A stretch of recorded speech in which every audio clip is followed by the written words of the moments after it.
Beverly Oliver, the former nightclub singer at the Colony Club, believes she saw the man who killed the president.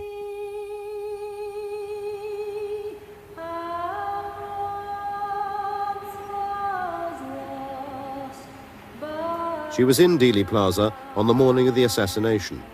She carried with her a brand new movie camera to film the president as he passed by. For many years she remained unidentified, and because of her distinctive headscarf, was known simply as the Babushka Lady. I had President Kennedy right in my zoom lens. You know, I could see Connally anytime. He's a Texan, right? Appreciate him, love him, he's great, but I wanted to see the president. In the carnival atmosphere surrounding the motorcade, there was no indication of the danger lurking seconds away in Dealey Plaza.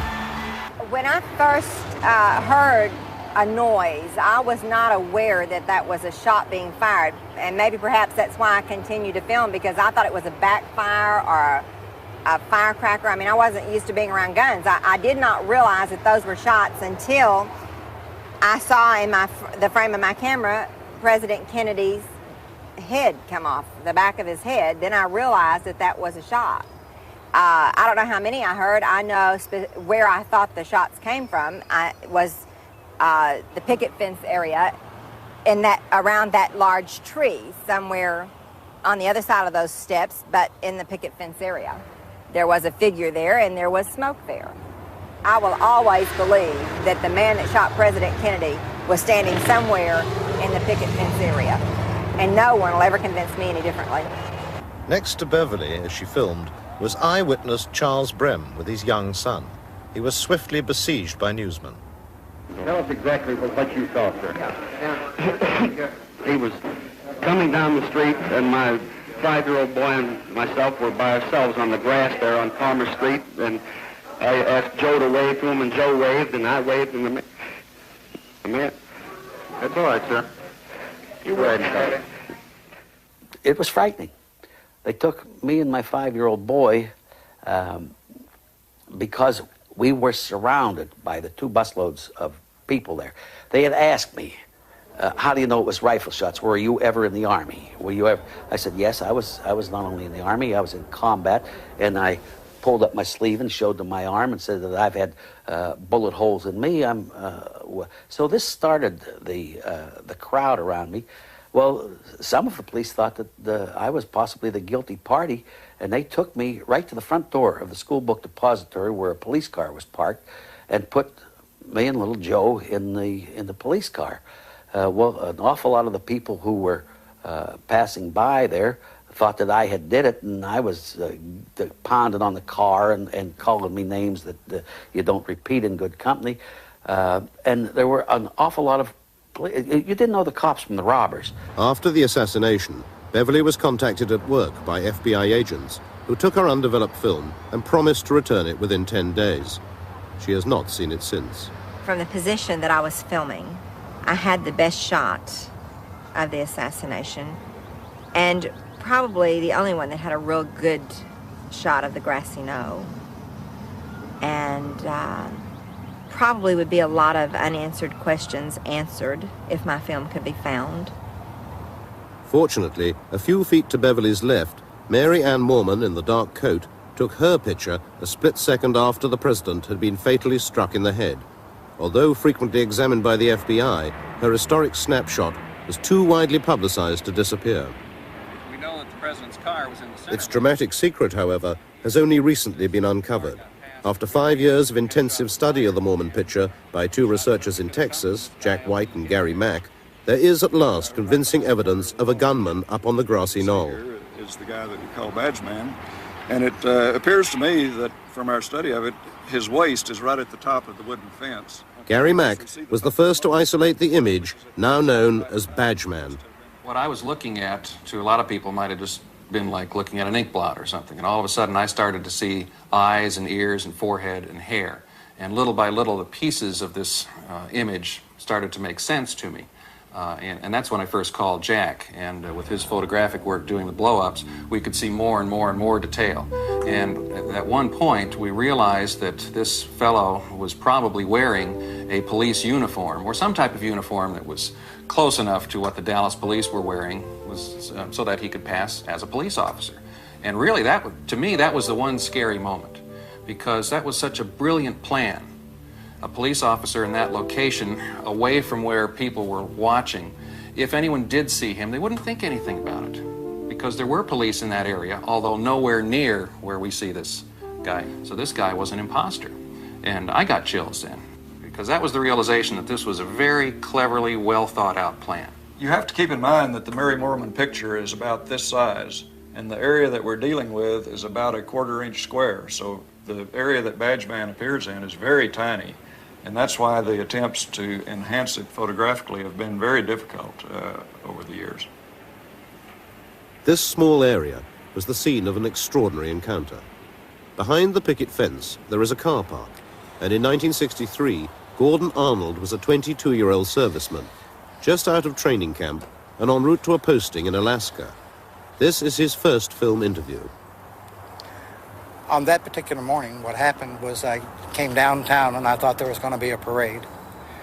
So what I did was I parked my vehicle back here in this parking lot, and I intentionally walked to this particular corner because I wanted to take pictures of the parade off of the railroad bridge. Well, this is about as far as I got, because what happened is when I got my leg to about this position, a man came around the corner off the bridge, had a suit on, and he turned around and he told me that I wasn't going to be there.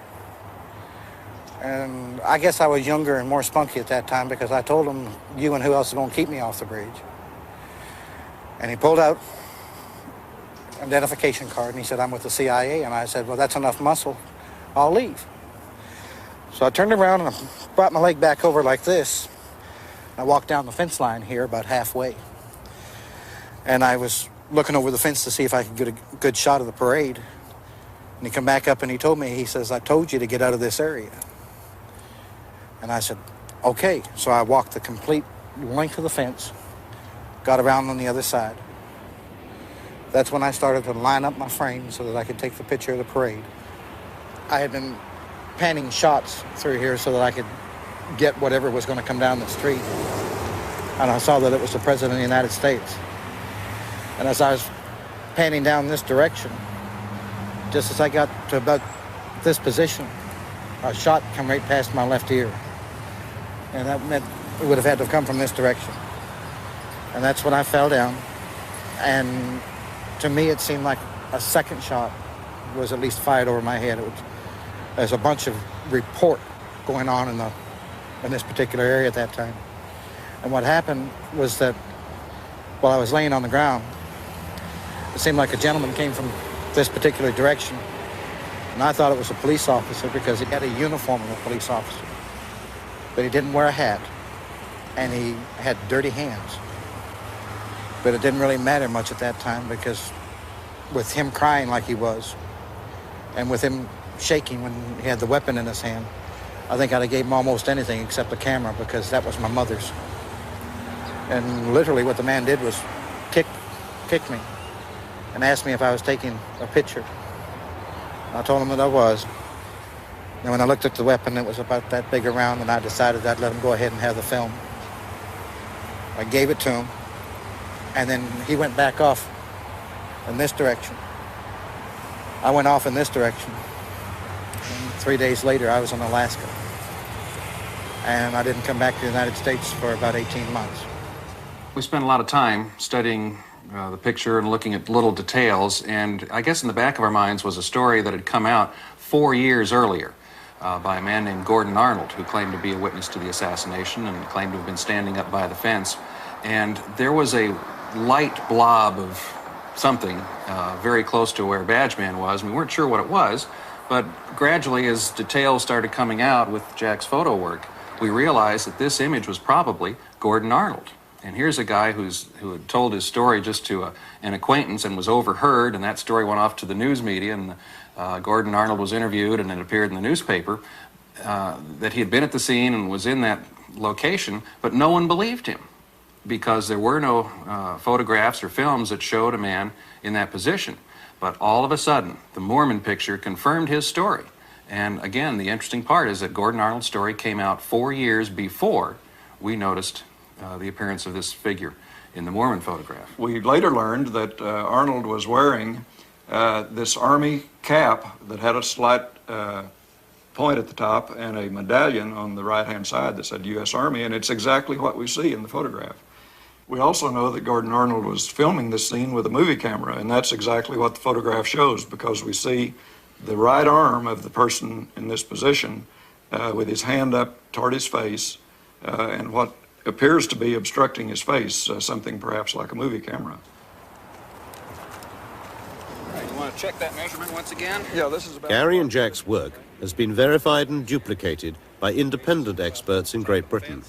Measurements taken in Dealey Plaza and from Mary Ann's original camera confirm that it was possible for the Badgeman figure to have fired the fatal headshot. And excellent view of the street from here. You can see the center lane, which is where the president was. You can see that whole lane for almost the entire period.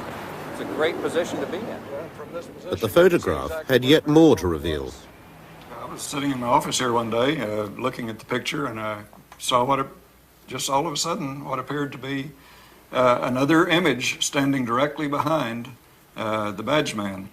This appears to be a person in a hard hat and a white T-shirt. The lighting on him is entirely consistent with the lighting on Badgeman. In other words, there's a highlight on the construction helmet that he seemed to be wearing. There's a shadow of his head down on his shoulders, and the lighting source is absolutely consistent with the rest of the picture. He appears to be looking off in the direction of the school book depository. It was important in all this work that we develop somehow some independent corroboration for what we were seeing.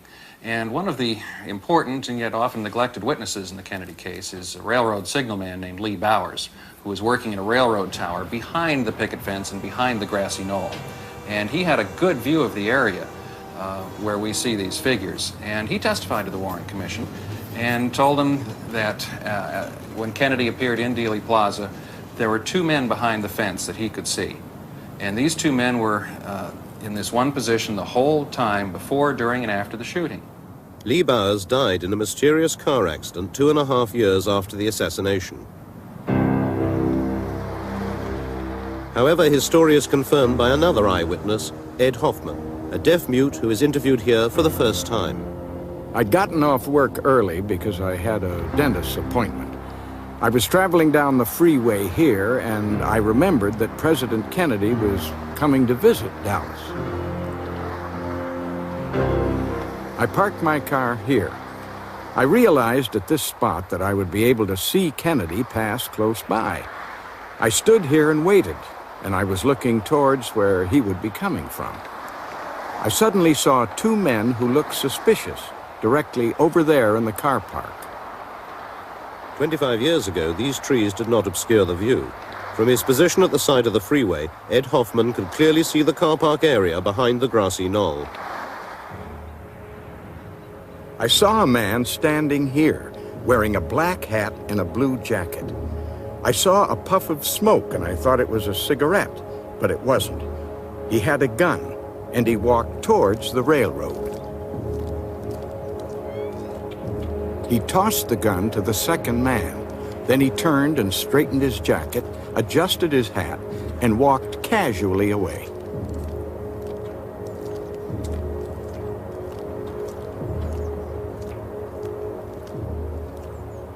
The man with the striped shirt, the railroad shirt, walked over to the electrical box with the gun.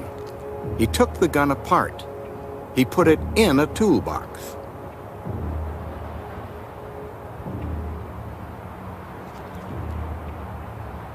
He then walked slowly away in the direction of the railroad track.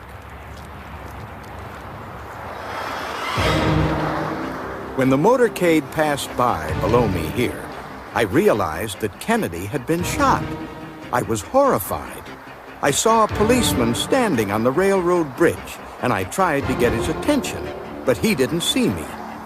So I got in my car and drove to the area where I had seen the two men.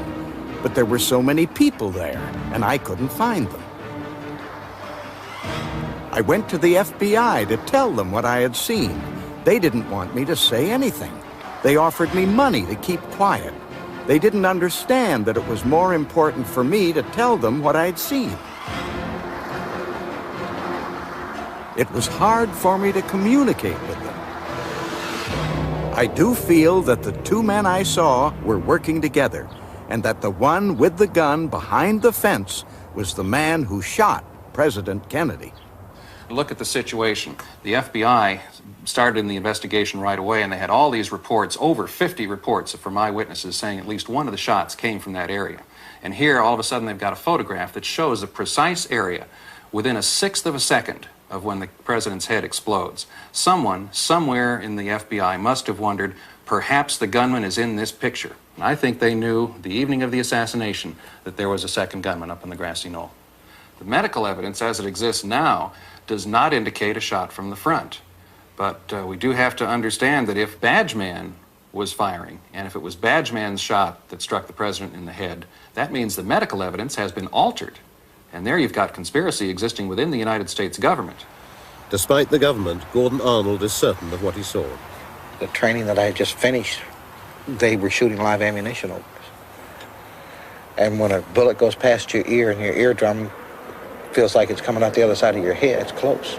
That's why I thought I was shot. There's no doubt in my mind that I was there, and it did occur. Further verification of Gordon's presence on the knoll comes from a surprising source, Senator Yarborough. During that shooting, my eye was attracted to the right. I saw a movement, and I saw a man just jump about 10 feet like at the old-time flying tackle in football and land against the wall. I thought to myself, there's an infantryman who's either been shot at in combat or he's been trained thoroughly. The minute you hear firing, get under cover. This colorized version of the Badgeman picture was shown to Gordon Arnold for the first time. He has always believed there was no proof of his presence on the knoll that day. Looks like a soldier in summer uniform with an overseas cap on. It looks like it would have been my uniform. It looks like there's a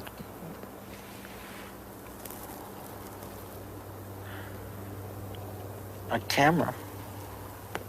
Or there's something up in front of the face.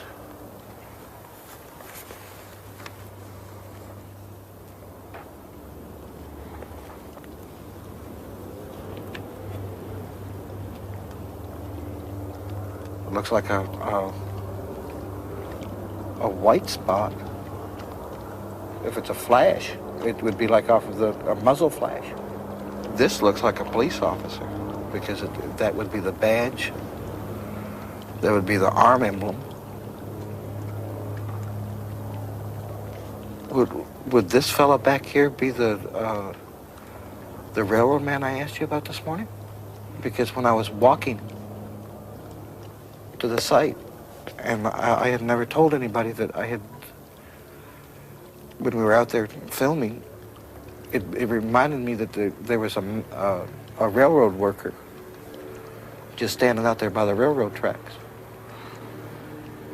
But it looks like somebody's taking a picture. Yeah, I couldn't figure out why would I be standing crooked until I flipped that up, and if that's a muzzle blast or flash,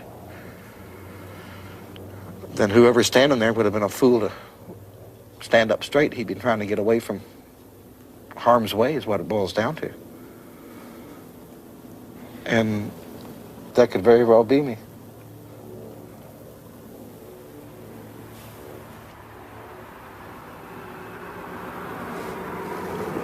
Son of a gun. That would be the closest thing that I've ever, to be honest with you, the picture bothers me because if this is a true thing of what has occurred, then I could be the only one that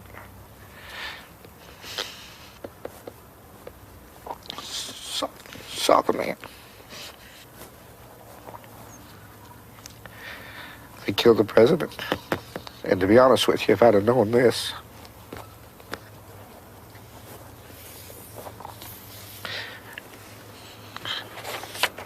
I wouldn't have given any interview.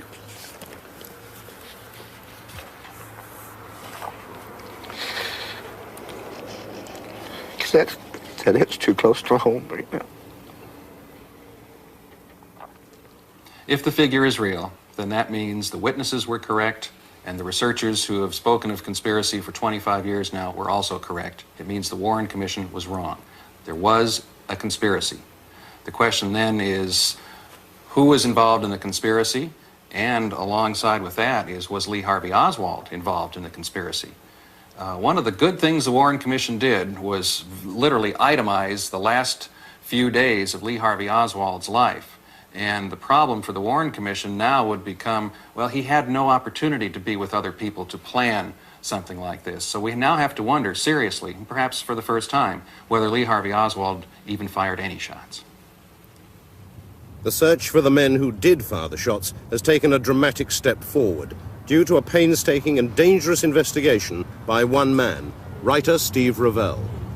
My goal throughout the last 4 years has been to identify the people who actually murdered the President of the United States, build a case against them, and bring them into custody so that they can be questioned. Because it seems to me that the only way we are going to learn the true nature of this conspiracy and identify the people who were ultimately responsible is through them. Writer Steve Revell's lone pursuit of Kennedy's killers began 4 years ago. His first breakthrough came when he was given the name of a French drug smuggler in prison in the United States, who, it was rumored, had some first-hand knowledge of the president's assassination. The initial turning point was the first meeting that I had with the French narcotics trafficker at Leavenworth Penitentiary. His name was Christian David. He had been a member of the old French Connection heroin network. He had then been a leader of the Corsican drug trafficking network in South America, known as the Latin Connection. And he had also been an intelligence agent for a number of intelligence services around the world. In exchange for my help in finding him an attorney to represent him against the possibility of his deportation to France after he finished his sentence at Leavenworth, he agreed to give me a certain amount of information concerning the assassination based upon his own knowledge. The first thing that he told me, very reluctantly, and only after 4 or 5 hours of my arguing with him, was that he was aware that there had been a conspiracy to murder the president, and indeed in May or June of 1963 in Marseille, he had been offered the contract to kill President Kennedy. That was the initial breakthrough, if you will. He was eventually deported to France. I remained in contact with him. I went to Paris to interview him in 2 prisons in Paris. And in the fear that he would be either committed to an asylum or that he would be convicted of an old murder charge, he gradually gave me additional information about the assassination. His position was that there were 3 killers and that they had been hired on a contract which had been placed with the leader of the Corsican Mafia of Marseille, a man named Antoine Guérigny. Guérigny, he said, was asked to supply 3 assassins, high-quality, experienced killers, to murder the president, and that Guérigny did so. In the course of one of the first significant conversations I had with David on this subject, he told me that he had been in Marseille in May or June of 1963, and that every evening he went to Antoine Guérigny's club on the old port of Marseille to meet people who owed him money. One evening, Guérigny sent for him, asked him to come to his office, which was above the club. And Guérigny told him that he had an important contract, and he asked David if he were interested. David said, who's the contract on? And Guérigny said, an American politician. David asked, well, is it a congressman, a senator? And Guérigny said, higher than that. La plus haute légume, he said, the highest vegetable. At that point, of course, David knew who he was talking about.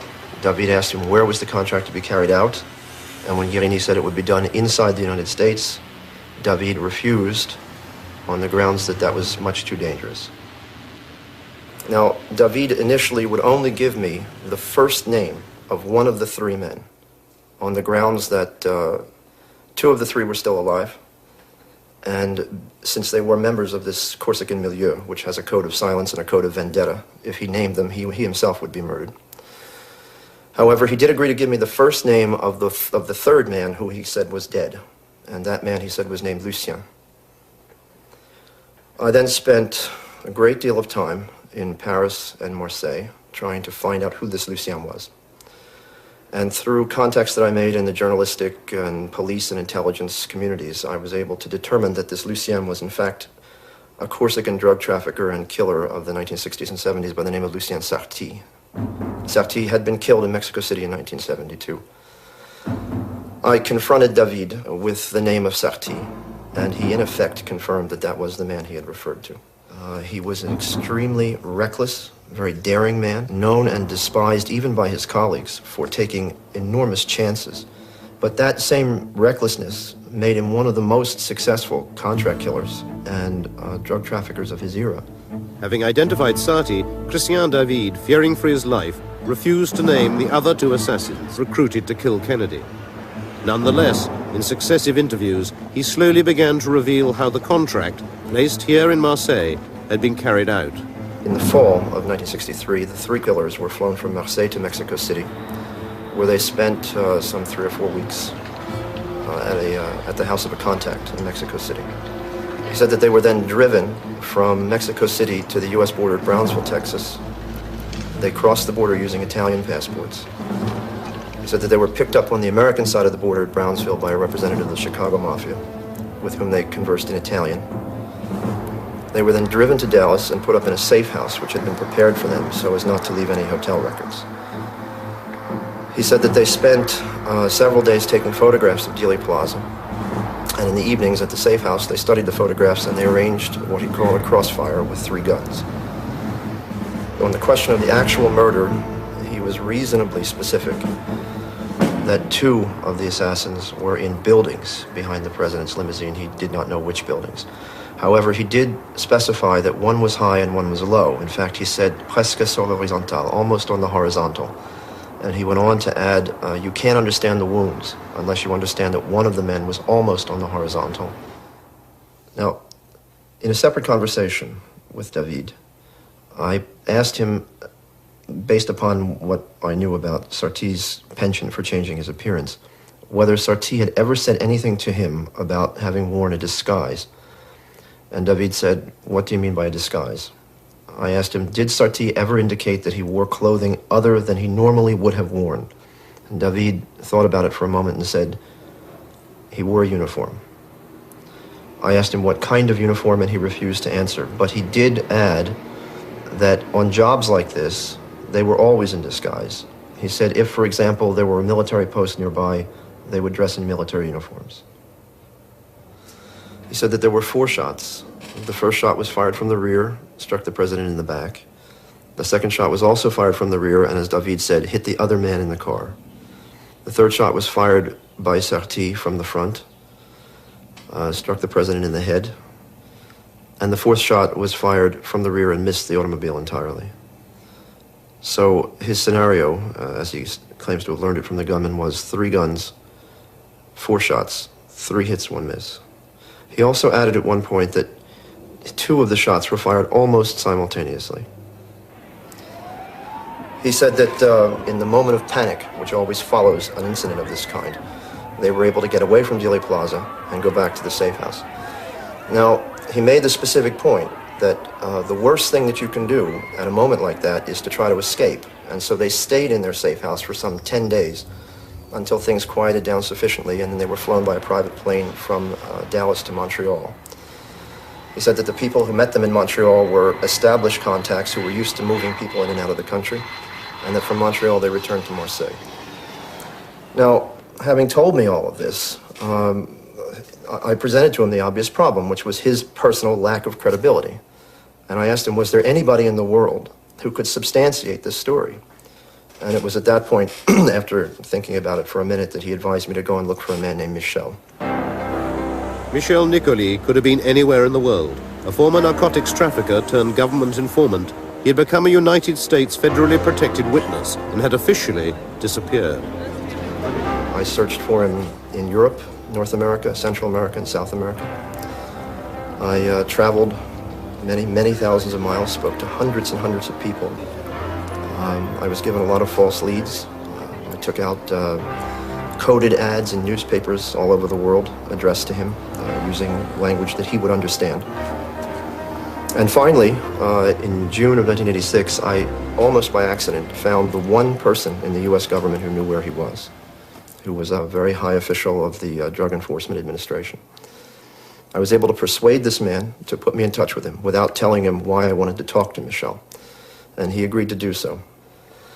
My DEA contact at one point said to me that in the 30 years that he had been in the business, Michel was the best witness he'd ever had. He had never given the government false or misleading information, and if he said something was true, as my friend said, you could go to the bank on it. Another DEA official whom I spoke to in Marseille, who has known Michel as a witness, said he's always been, in his words, a dynamite witness. Have you had any contact whatever with Christian David recently? No, I haven't. For how long? Not since we were in Brazil together. I caught sight of him in prison, but only in passing, that's all. We haven't been in touch. So that's how long it's been since you have had any contact with him. In 1972, we came back from Brazil together. I met him in prison. Or rather, I caught a glimpse of him in the criminal court, that's all. I just caught sight of him, that's all. Since then, I haven't seen him. In the course of 3 subsequent conversations, among other things, Michel confirmed that Lucien Sarti was one of the 3 killers. And I went through with him the details that David had given me. He confirmed all of the details with the exception of 2, in which case he said he did not know those specifics. But he did say that he had learned the details from the same source at the same time as David had. When we met in a bar in Argentina in 1966, I think. Christian David was present. There were 4, 5 or 6 of us, I can't remember exactly. The final pieces of the puzzle were falling into place. From the lips of Michel Nicoli, Steve now had the names of the other 2 assassins. He now sought to confirm their participation from his first informant, still awaiting trial in his prison cell in Paris. At that point, I then went back to David. I gave him all 3 names, and in effect, he confirmed them. When I showed David an aerial photograph of Dealey Plaza, the first thing he said was, "Show me where the railroad bridge is." I pointed out the bridge over Elm Street, and he said that was where Sarti wanted to be. But on the morning of the assassination, the bridge was guarded, and he was forced, as he said, to move on to the little hill with the wooden fence. He took up a position from behind the wooden fence from which he fired 1 shot, and David specified that he used an explosive bullet. Now, he said that Sarti was the only one who used that kind of ammunition, a remark which he refused to explain and which I didn't understand at the time, until I put the question to Michel. When I asked Michel if it were true that Sarti had used an exploding bullet, Michel sighed and said, yes, that was what I had heard. Yes, it's Lucien Sarti. Me too. I sometimes carried them with me, but I didn't use them. What was the advantage of having bullets like that? It makes a larger hole in the body. And when the bullet flattens out, there aren't any traces, no marks, nothing. On the question of payment, Michel agreed with David that the assassins had been paid in heroin, and he went a bit farther. In my first conversation with him, he indicated that although he did not know it at the time, it was he who converted the heroin payment into cash for the assassins. He indicated, at least initially, that the 3 men had appeared at his apartment in Buenos Aires in the months following the assassination with, as he put it, a substantial quantity of heroin. He was surprised because, to his knowledge, it was the first time that any of the three of them had dealt in heroin. But given his reputation for not asking embarrassing questions, he simply agreed to convert the heroin into cash for them. Did they ever give you any indication about who was behind this contract? No, they didn't talk to me about that. It was Christian David who told me that it was someone in the mafia, but I don't know who it was. But it was known more or less generally in this circle of Frenchmen in South America that it was the mafia that was behind it. Yes. My own conviction at this point is that the contract probably originated with Carlos Marcello of New Orleans, who placed it in Marseille through his colleague Santos Traficante Jr., who had the closest relations with Antoine Guérini. Beyond that, it seems reasonable that Giancana of Chicago was involved, if we accept David and Michel's idea that the assassins were met at the border by representatives of the Chicago Mafia. And the fact that Sarti's customers were primarily in New York, and the fact that the assassins evidently moved out of the United States through the Montreal corridor, which was very closely linked to the New York Mafia, also suggests that Gambino may have been involved. In your view, why would they go so far to find assassins for such a job? In my opinion, to obliterate any traces, to fool the government. Yes, it's more difficult to find foreign killers. It's more difficult, in my view. The Mafia had to hire white men for the job, since it was to take place in the American South, which meant that they could not go to the other two centers where one found assassins at that time, namely Beirut and Hong Kong. Secondly, they needed highly experienced, skilled assassins. Thirdly, they needed assassins who, if they were caught, could not directly be tied to the American Mafia, and also who were not known to the American police. And fourthly, once again, if they were caught, assassins who could be counted on not to talk. When someone has a contract to kill someone, he's not rubbing out the name, he's rubbing out the person. You just have to kill him, that's all. And according to who it is, you get paid more. According to who it is, and that's all. But after all, it was the President of the United States they were talking about. If they did it,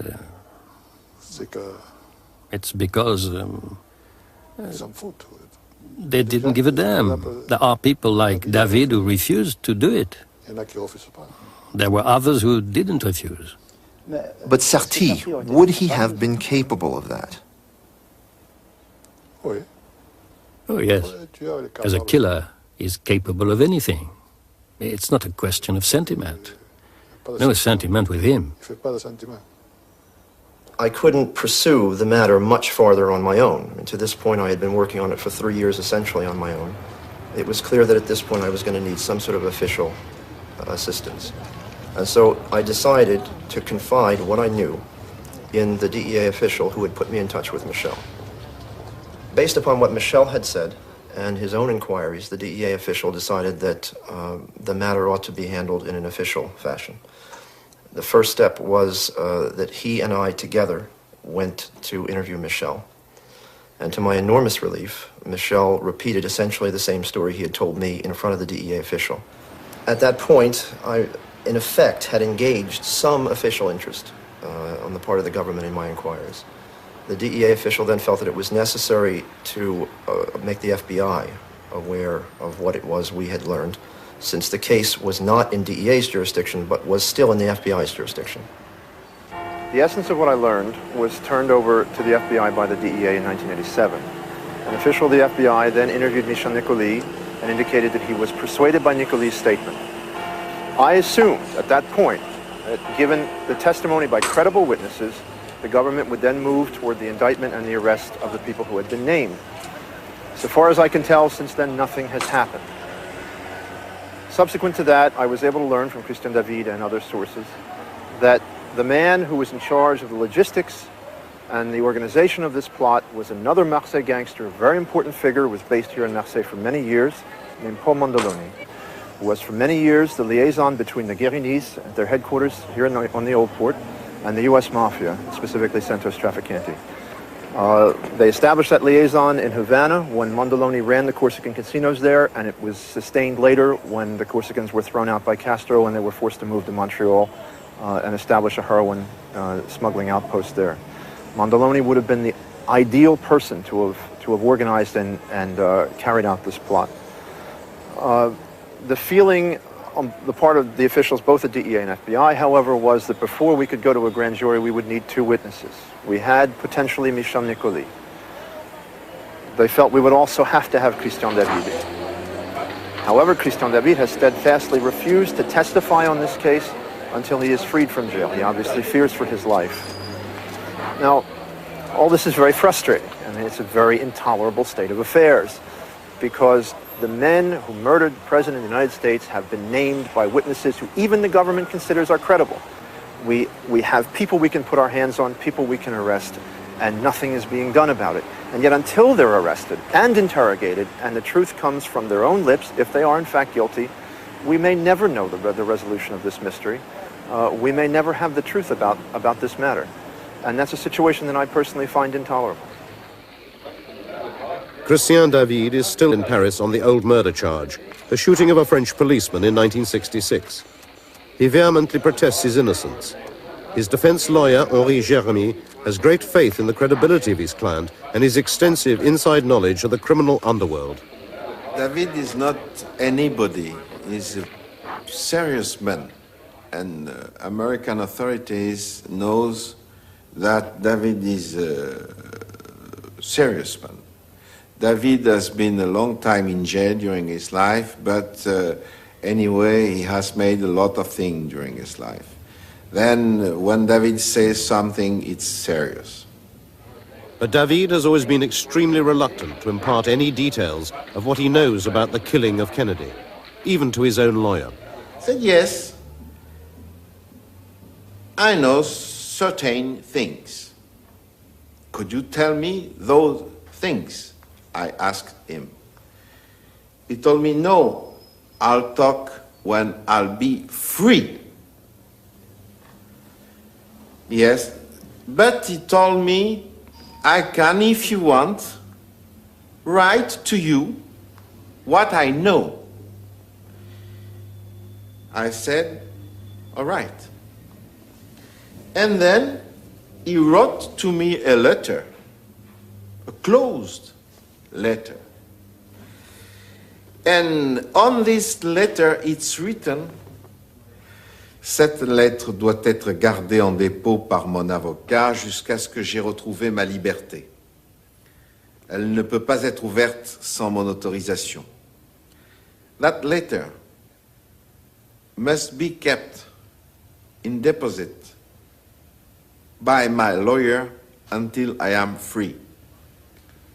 It's impossible to open it without my authorization. There is two signatures, Christian David, Christian David. I think there is in this envelope details important to find murderers, because I think there were murderers, and not only one murderer. That's what it is in this envelope. That's what I think about that. With the new evidence that has emerged from these investigations, so many of the mysteries surrounding the murder of the president can at last be explained. Not least of all, the manipulation of the medical evidence to conceal the devastating effects of the dum-dum bullet fired from the right front by Lucien Sarti. The use of such a distinctive missile and its trajectory would have been immediately apparent at a normal autopsy, as Dr. Cyril Wecht explains. A frangible bullet is one that is constructed to literally break apart upon impact. Some people call it an exploding missile, some people call it a dum-dum, but they're not quite the same. I think the more correct technical word would be a frangible bullet. If a frangible bullet had been fired from the right side, then it would have, of course, dispersed into dozens, if not hundreds, of fragments, leaving no significant piece of itself intact. There were many small pieces of metal that were never subjected to neutron activation analysis testing. And unless that was done, you see, we could never know for sure whether all of the fragments came from one particular bullet or one batch of bullets. That's the significance of the brain examination relating to whether there was a second gunman and also the possibility of whether a frangible bullet had been used by that second gunman firing from the right side. I've become convinced that Oswald had nothing to do with the assassination and that he was very carefully chosen and very carefully set up to take the blame. Based upon what I've learned, it seems to me that all the principals involved in the plot to kill the president had ties of one kind or another with U.S. intelligence agencies. There was Trafficante and Giancana, who had been conspiring with the CIA to assassinate Fidel Castro. Antoine Guérini, who had had a relationship with both the OSS and the CIA dating from 1943. And there was Oswald, whom I'm satisfied had been used as a low-level intelligence operative. So even though I don't think that the CIA, for example, had anything directly to do with the assassination, on the day after the assassination, they found themselves in a horribly compromised position, a position in which they could very easily have been blackmailed by the plotters into covering up whatever they knew about the assassination. But the Mafia could hardly have acted alone, given the intricacy of the assassination plot and the strength of the cover-up for 25 years. Colonel Fletcher Prouty was Chief of Special Operations of the Joint Chiefs of Staff during Kennedy's presidency. He believes even more powerful forces were ultimately responsible. I think without any question, it's what we call the use of hired gunmen. And this isn't new.